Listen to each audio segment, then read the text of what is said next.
Good morning, dear students. Now we will do lesson number 5, the realms of the earth. इसका जो second part है बच्चे वो हम करेंगे, that is atmosphere, the realm of air. देखिए अभी हमने इससे पहले लिथोस्फेयर पढ़ा था, अब हम पढ़ेंगे एटमोसफेयर के बारे में यानी एयर के बारे में. जो एयर की हमारे पास डोमेन है यानी हवा की जो वायु की परतें हैं जिसको हम वातावरण कहते हैं अपना, उसके बारे में पढ़ेंगे. Clear? Atmosphere is the vast expanse of air surrounding the earth on all sides. Atmosphere क्या है? एक vast यानी बहुत फैला हुआ expanse of air यानी हवा का जो विस्तृत है, विस्तार है हमारी अर्थ के चारों तरफ से, हमारी अर्थ को चारों तरफ से इसने घेरा हुआ है. Surrounding the earth on all sides, चारों तरफ से हमारी अर्थ को घेरा हुआ है किसने? हवा ने, एयर ने. ठीक है, उस एटमॉस्फेयर के बारे में हम इस लेसन में पढ़ते हैं. It is held with the earth by the gravitational force. और ये अब आप देखिए कि सारी चीज़ें हमारी धरती से, जब हम कोई भी चीज़ ऊपर की तरफ उछालते हैं तो वो किस तरफ आती है? धरती की तरफ आ जाती है. क्यों? क्योंकि हमारी अर्थ में क्या है? ग्रेविटेशनल फोर्स है यानी कि गुरुत्वाकर्षण की शक्ति है, वो चीज़ों को अपनी तरफ खींचती है. It is held with the earth. इसी तरह से जो एटमॉस्फेयर है, एयर है हमारी अर्थ को जिसने चारों तरफ से घेरा हुआ है, वो हमारी अर्थ को किससे कनेक्ट करता है? किससे जुड़ा हुआ है? किस चीज़ से? हमारी अर्थ की ग्रेविटेशनल फोर्स से. वो हमारी अर्थ से एटमॉस्फेयर है जो वो कनेक्टेड है. Clear? It contain several gases. अब आप देखिए एटमॉस्फेयर यानी जो एयर है उसमें क्या क्या चीज़ें हैं? एयर में हमारे पास हैं गैसेज, बहुत सारी गैसेज हैं जैसे कि nitrogen, oxygen, carbon dioxide etcetera. ये सारी गैसेज हैं हमारी अर्थ में. Clear?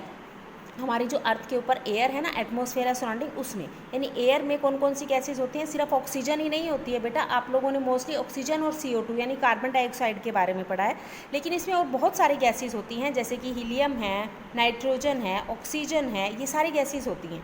Clear? Which are essential for life on the earth. और हर एक गैस एक इम्पॉर्टेंट गैस होती है धरती पर जीवन के लिए. क्लियर? जैसे 78% volume of gas in the atmosphere is nitrogen. सबसे ज़्यादा जो गैस है वो कौन सी गैस है? नाइट्रोजन है. कितने वॉल्यूम है उसका? कितनी मात्रा में है वो? 78%. ऑक्सीजन जो है वो 21% है. These two gases constitute about 99%. अब आप देखिए ये जो दोनों गैसेज हैं मिलकर के पूरे एटमॉस्फेयर का, I will show you the diagram here, look at this composition of atmosphere. अब आप इसमें देखिए ये जो ब्लू पोर्शन है ये सारा कितना है? 78%. और 78% वॉल्यूम कौन सी गैस का है? नाइट्रोजन का. क्लियर? उसके बाद आता है सबसे ज़्यादा जो रेड पोर्शन है वो कौन सी गैस है? ऑक्सीजन. ऑक्सीजन का कितना वॉल्यूम है? 21%.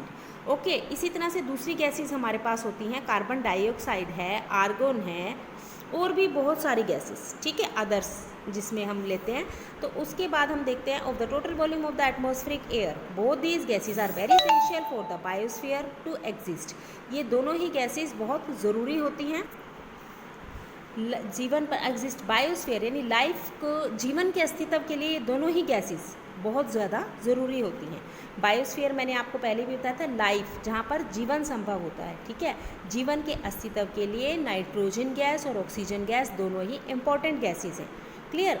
It is nitrogen. अब देखिए नाइट्रोजन के क्या क्या बेनिफिट्स होते हैं. नाइट्रोजन किस लिए ज़रूरी होती है? आप लोग सोचते हैं सिर्फ हमारे लिए, हम ब्रीदिंग करते हैं, हम सांस लेते हैं तो वो सिर्फ किसकी वजह से ले रहे हैं? Oxygen gas is important. लेकिन वास्तव में क्या होता है? अब आप हर एक गैस की इंपॉर्टेंस पढ़ेंगे ना, आपको पता चलेगा कि कैसे दूसरी गैसेज भी इंपॉर्टेंट होती हैं. देखिए, it is nitrogen that dilutes oxygen and prevents rapid burning at the earth surface, whereas oxygen is essential for respiration and burning. देखिए नाइट्रोजन वो गैस है दैट डिल्यूट्स ऑक्सीजन, जो ऑक्सीजन को घोलने में मदद करते हैं, घुलने में मदद करते हैं, यानी हवा में घुल जाती है ये gas. And prevents rapid burning at the earth surface, और अर्थ को सूरज की तेज किरणों से, जैसे होता है ना रैपिड बर्निंग, तेज़ी से जलने से बचाती हैं.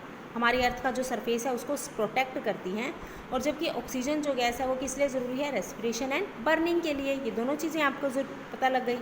Now the amount of carbon dioxide although very minute, यानी जो अमाउंट है हमारे कार्बन डाइऑक्साइड की, आप यहाँ भी देखिए डायग्राम में बिल्कुल ग्रीन वाला पोर्शन है 0.03%.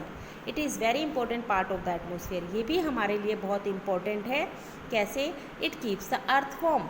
अगर ये गैस नहीं होगी तो हमारी अर्थ जो है वो बिल्कुल ठंडी होकर जम जाएगी, यानी ये हमारी अर्थ को गर्म रखती है.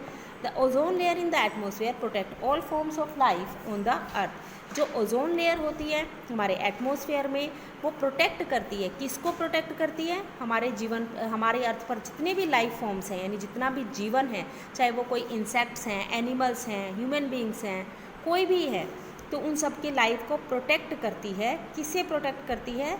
सन रेज से। सूरज की जो अल्ट्रावायलेट रेज होती है ना, यूवी रेज होती हैं, उनसे हमारी अर्थ को प्रोटेक्ट करती हैं। द रिमेनिंग गैसेज आर, और उसके बाद जो अदर गैसेज है, यहाँ पर ब्लू पोर्शन जो है अदर गैसेज, उनमें बेटा आते हैं आर्गन, हाइड्रोजन, हीलियम एट्सेट्रा, बहुत सारे गैसेज हैं। Clear? Besides the gases, water vapors and particles of dust are also present in the atmosphere। अब देखिए, जो एटमॉस्फेयर की है, एयर है हमारी अर्थ को जिसने चारों तरफ से घेरा हुआ है, वो उसमें सिर्फ गैसेज ही नहीं है, उसके अलावा डस्ट पार्टिकल्स भी हैं, यानी धूल मिट्टी के कण भी हैं, वाटर वेपर्स भी हैं। These are found in varying quantities in the lower layers of the atmosphere। और ये अलग अलग क्वांटिटीज़ यानी मात्राओं में होती हैं, यानी कि जो हमारी अर्थ के बिल्कुल पास लेयर है एटमॉस्फेयर की, उसमें ज़्यादा मात्रा में ये क्वांटिटीज़ पाई जाती हैं, water vapour, dust particle, gases. और जैसे जैसे हम अर्थ से दूर चले जाते हैं, यानी एटमॉस्फेयर की अंतिम लेयर्स में जाते हैं, तो इनकी क्वांटिटी कम हो जाती है। Clear? They are responsible for the varying weather condition on the earth. और इन्हीं के कारण से हमारे जो वेदर कंडीशंस यानी मौसम में जो परिवर्तन होते हैं अर्थ पर, वो इन सब के कारण ही होते हैं। Clear? Although the atmosphere extend up to 1600 kilometre. अब आप देखिए कि आप पूछोगे कि आपके दिमाग में क्वेश्चन आएगा कि अर्थ में कितने किलोमीटर तक एटमॉस्फेयर की लेयर होती है? होते 1600 किलोमीटर तक। ठीक है? The density of the air near the earth's surface is the highest. अब देखिए, वही बात है कि जो हमारी अर्थ के पास है, वहाँ पर एयर की जो डेंसिटी है, जो घनत्व है, वो क्या है? वो ज़्यादा होता है, यानी थिक होती है एयर।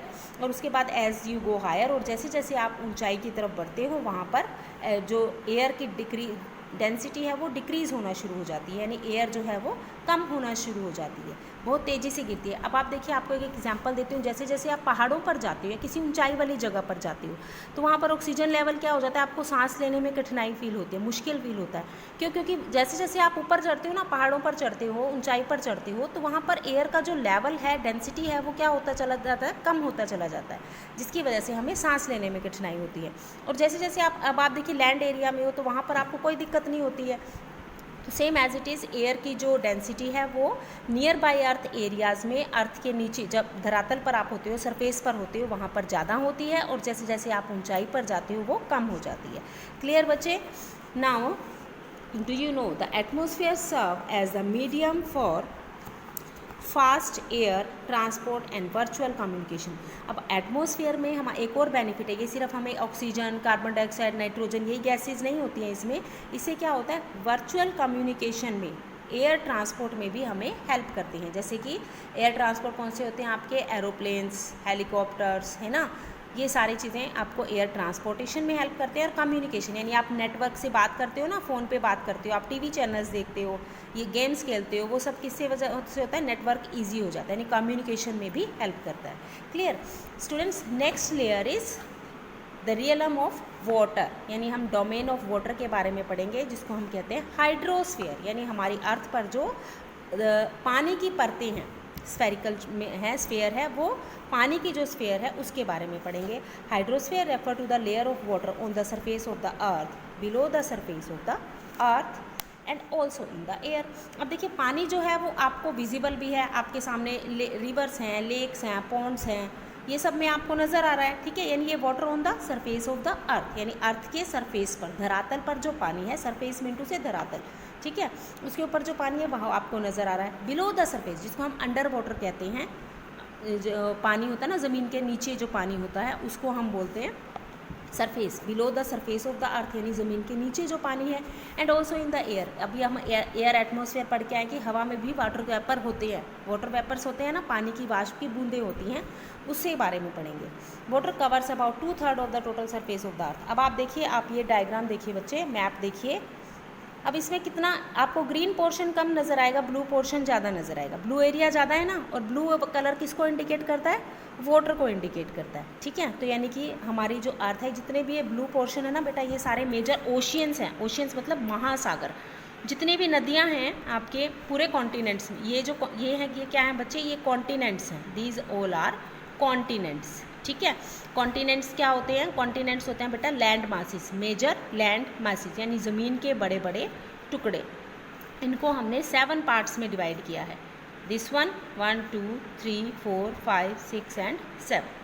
क्लियर, ये हमने 7 पार्ट्स में डिवाइड किया हुआ है। इसी तरह से जो ये ब्लू पार्ट है उसको हमने कितने पार्ट्स में डिवाइड कर दिया है, ये हमारे पास आ गया है बेटा, आप देखिए कितने पार्ट्स हैं, ये आपका 1 2 3 4 5, इसमें यानी 5 पार्ट्स में, यानी आपके जो ओशियंस हैं वो हमने 5 भागों में बांटे हैं। 5 ओशियंस हैं आपके मेजर ओशियंस और आपके 7 मेजर कॉन्टिनेंट्स हैं।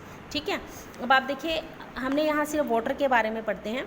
Therefore water covers about 2/3 of total surface of the अर्थ, यानी कि 2/3 हिस्सा, सबसे बड़ा हिस्सा जो है वो पानी कवर कर लेता है हमारी अर्थ का, इसीलिए earth sometime is called a watery planet, इसलिए हम अर्थ को एक वाटरी प्लैनेट यानी पानी का ग्रह भी कहते हैं।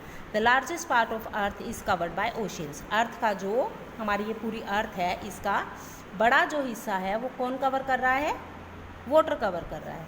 Clear, water is present. अब वाटर किस फॉर्म में हो, जरूरी नहीं कि वो लिक्विड फॉर्म में ही हो, water is present in the form of ice sheets in polar region. बेटा ये देखो, ये आपको वाइट नज़र आ रहा है, इधर देखिए ये आपको वाइट नज़र आ रहा है, ये आपका कौन सा पोल है, north pole, and this is known as south पोल।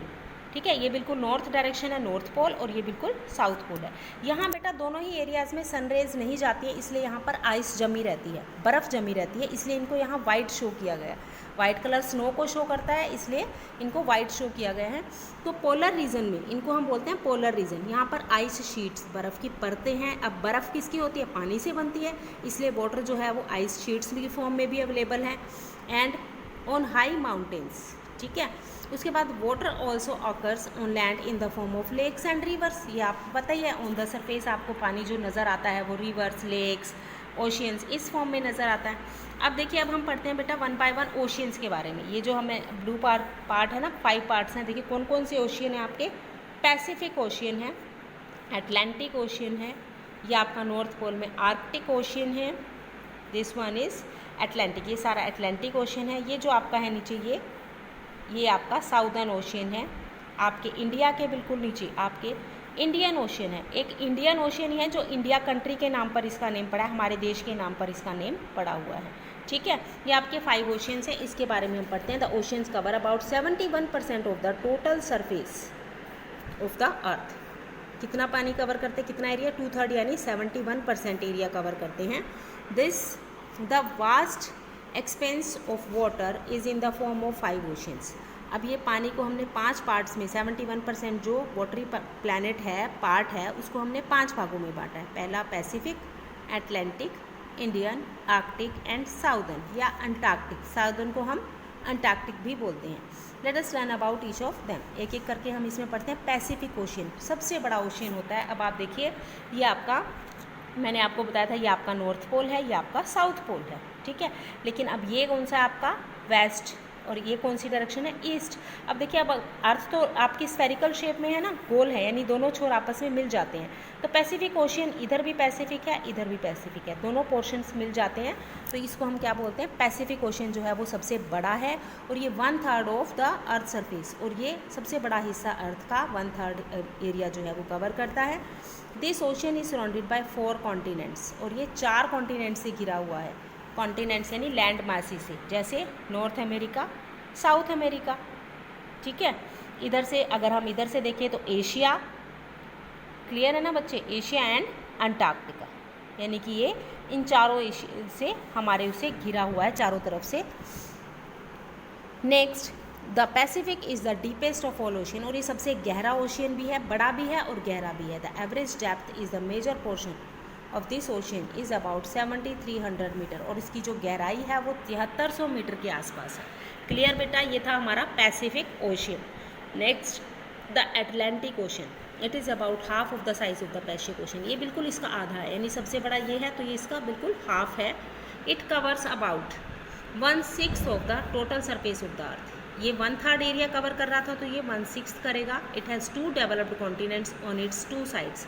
ये 2 कॉन्टिनेंट्स के पास है, किस किस के, यूरोप एंड नॉर्थ अमेरिका। ये देखिए ये अटलांटिक है ना बेटा आपका, अटलांटिक ओशन, इधर नॉर्थ अमेरिका है और इधर आपका कौन सा एरिया है, यूरोप, ये दोनों के बीच में है। क्लियर। नेक्स्ट बच्चे हमारे पास आता है Indian ocean. It is smaller than the Pacific and Atlantic. ये तीसरे नंबर पर आता है, सबसे बड़ा आपका पैसिफिक है, ये अटलांटिक है, फिर इंडियन ओशन है। It is bonded by the continents of Asia. अब आप देखिए ये एशिया से घिरा हुआ है, ये इंडियन ओशन है, ठीक है। सेकंड कहाँ से घिरा हुआ है, it is bounded by the Asia, Africa and Australia. ये इन तीनों कॉन्टिनेंट्स के बीच में है, यानी इन तीनों से सराउंडेड है। It is the only ocean, मैंने अभी आपको बताया था, ये केवल एक ही सागर ऐसा है, महासागर ऐसा है जो किसी कंट्री के नाम पर, जिसका नाम किसी कंट्री के नाम पर है, और वो किसकी कंट्री है, इंडिया, यानी हमारी कंट्री। ओके। फिर आता है बेटा Arctic ocean. Look at this, north pole में बिल्कुल ऊपर जाइए तो ये कौन सा ओशियन है, Arctic ocean. Clear.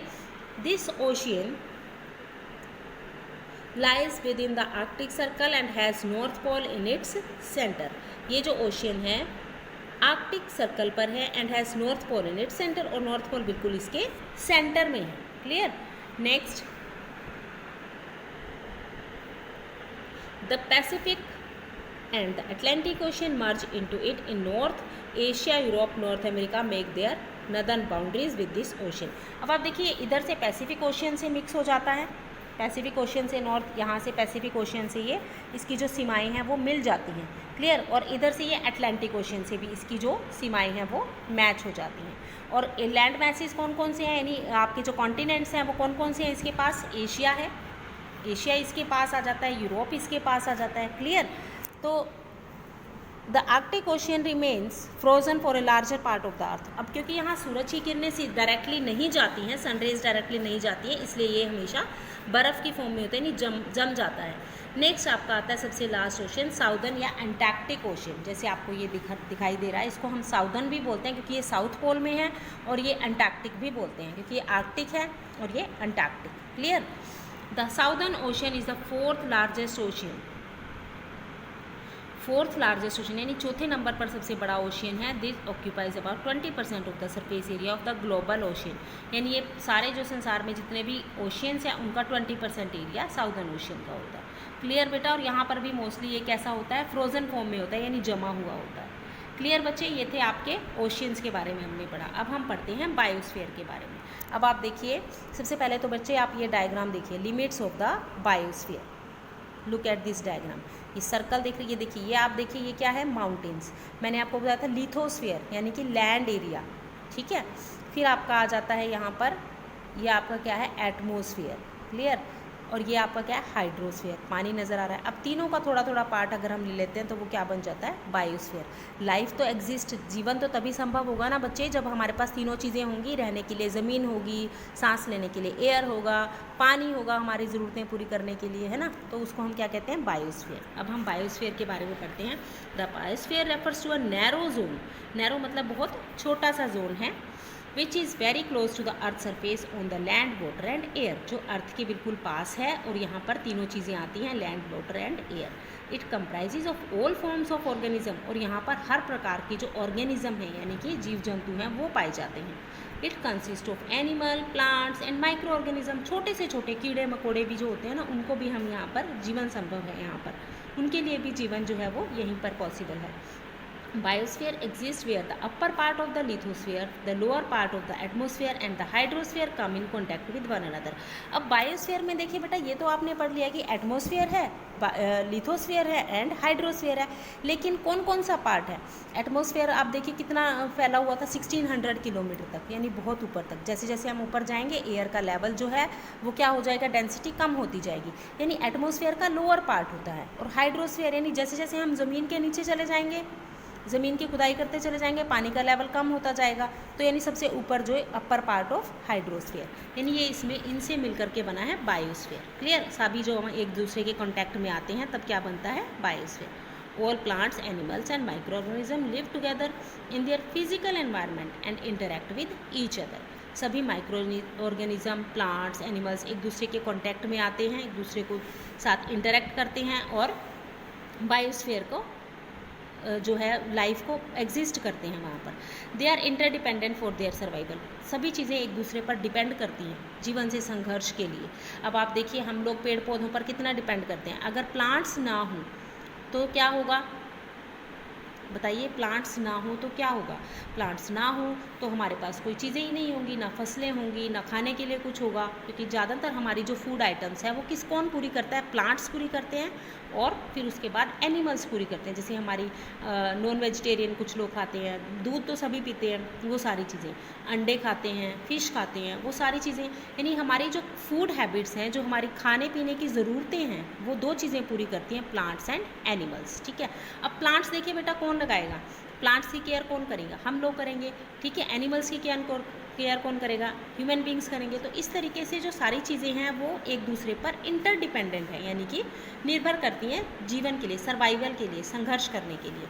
Life exist only about 9 kilometre above the earth and about 11 kilometre below the earth. जीवन जो है वो पॉसिबल है केवल अगर हम अर्थ के ऊपर की तरफ जाते हैं तो उसमें 9 किलोमीटर, और अगर हम अंदर की तरफ जाते हैं तो ओनली 11 किलोमीटर ओशियन सरफेसिस में, यानी अर्थ के ऊपर जो है वो 9 किलोमीटर तक जीवन संभव है, और ओशियन के अंदर जो है वो 11 किलोमीटर तक जीवन संभव है, पॉसिबल है। Clear. Next, it is this sphere where 4 non living elements land, water and sunlight are present. अब देखिए इन दिस स्फीयर, जो आपकी बायोस्फीयर है वहाँ पर 4 नॉन लिविंग एलिमेंट्स हैं, यानी कि जो जीवित नहीं है वो 4 चीज़ें हैं। कौन सी? लैंड है, लैंड अपने आप चल के मूव नहीं करती है, ग्रो नहीं करती है, वाटर है, एयर है, और सनलाइट है, जिनकी वजह से बायोस्फीयर पर लाइफ पॉसिबल होती है। The physical conditions on the earth vary from place to place and are responsible for a variety in life forms on different parts of the earth. अब आप देखिए जो फिजिकल कंडीशंस हैं, भौतिक अवस्थाएं हैं, फिजिकल कंडीशंस मीन टू से भौतिक अवस्थाएं, जैसे कि पहाड़ों पर रहने वालों का जीवन कुछ और होता है, जो कोस्टल एरियाज़ में रहते हैं यानी समुद्र तट के किनारे पर लोग रहते हैं, उनका खाना पीना रहना सहना और तरीके का होता है। नदर्न प्लेन एरियाज़ में जैसे कि हम लोग रहते हैं जिस एरियाज़ में, वहाँ पर लोगों का खाना पीना, जो भौतिक अवस्थाएँ हैं, रहना है, वो सब अलग होता है। इस तरीके से वो फिजिकल कंडीशन जो हैं वो अर्थ पर वो वहाँ के प्लेस के अकॉर्डिंग अलग अलग हो सकती हैं।